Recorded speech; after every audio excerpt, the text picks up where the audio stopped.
রাজপুর সোনারপুর পৌরসভার রাজপুর লেবুতলা আজ ধুমধাম করে পালিত হলো খুঁটি পুজো। এই খুঁটি পুজো দেবী আগমনী বার্তা নিয়ে শুরু হয় পুজো। এই পুজোর শুভেচ্ছা বার্তা পাঠালেন দাদা বলতে গেলে দাদাগিরির দাদা সৌরভ গাঙ্গুলির এই আমন্ত্রণ বার্তা পেয়ে উৎসাহিত পুজো উদ্যোক্তারা। তাদের এই বছরের অভিনব ভাবনা অর্থ জনজাতির কথা বলতে সমস্ত পশ্চিমবঙ্গের নয় সমগ্র ভারতবর্ষের আগে উপজাতির কথা ও সুন্দরবনের বাঘের হাতে নিহত মৎস্যজীবীদের কথা উল্লেখ করা হয়েছে। মৎস্যজীবীদের পরিবারের দুর্দশার কথা চিন্তা করে শহরতলির বুকে ফুটিয়ে উঠবে সে সমস্ত ভারতবর্ষের উপজাতির ও সুন্দরবনের জনজাতির কথা। এ বছরে 23তম বর্ষ পদার্পণ করতে চলেছে। রাজপুর লেবুতলা প্রতিমার পদ্মশ্রী সনাতন রুদ্ধপাল ভাবনার রূপক বসু। রাজপুর লেবুতলা পুজো উদ্যোক্তারা বলেন, বিগত 2 বছর সৌরভ গাঙ্গুলির হাত ধরে পুজোটি শুরু হয়েছে। পুজোর প্রথম থেকে শেষ পর্যন্ত সৌরভ গঙ্গোপাধ্যায় পর্যবেক্ষণ করছেন।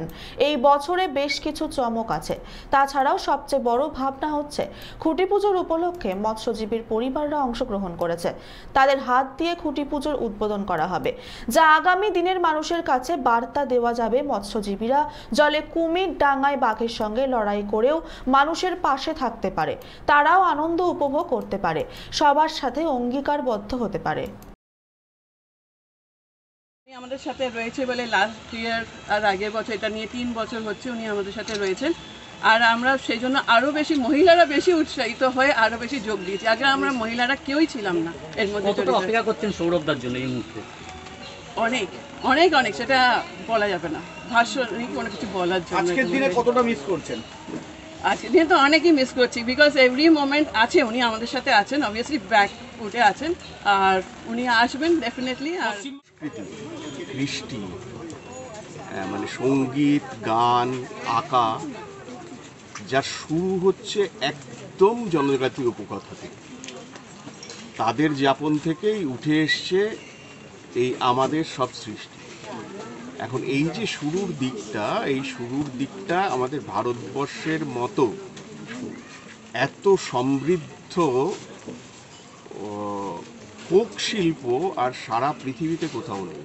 আমাদের সারা ভারতবর্ষ ছড়িয়ে আজ শুধু পশ্চিমবঙ্গ নয়, উড়িষ্যা, বিহার, ছত্তিশগড়, মধ্যপ্রদেশ, রাজস্থান, তামিলনাড়ু, কর্ণাটকা, সব জায়গায় কিছু না কিছু এই রকম আমাদের সমৃদ্ধ জনজাতিদের শিল্প আমরা দেখতে পাই।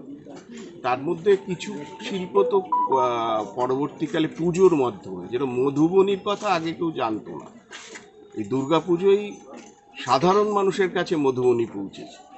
এবার সবাই একটু খেয়াল করে দেখতে পাবেন যে আজকে যে এত মহিলারা পোশাকে মধুবনী পেন্টিং, বিশেষ করে বাঁকুড়ার দিক থেকে, আমাদের বোলপুর থেকে যে শাড়িগুলো আসে, এই যে মধুবনী সুতোর কাজ, এইটা কিন্তু পপুলার হয়েছে, কারণ তার বেশিরভাগ কারণটা হচ্ছে কলকাতার দুর্গাপূজা।